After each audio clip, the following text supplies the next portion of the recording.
మొదటి దశలోనిక 4వ అధ్యాయం 3వ వచనము.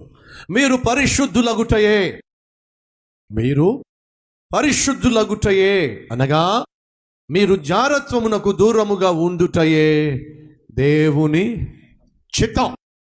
What is God's will? దేవుని చిత్తం అంటే ఏమిటి?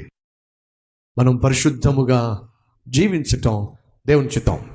పరిశుద్ధతను పాడు చేసే దేన్ని కూడా మన దరిదాపులకు రాకుండా జాగ్రత్త పడడం దేవుని చిత్తం.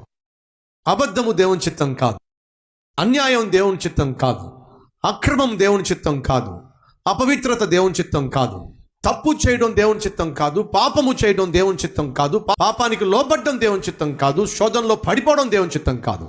Then what is God's will? Living a holy life, running away from sinful practices is God's will. మీరు పరిశుద్ధులగుటయే దేవుని చిత్తం.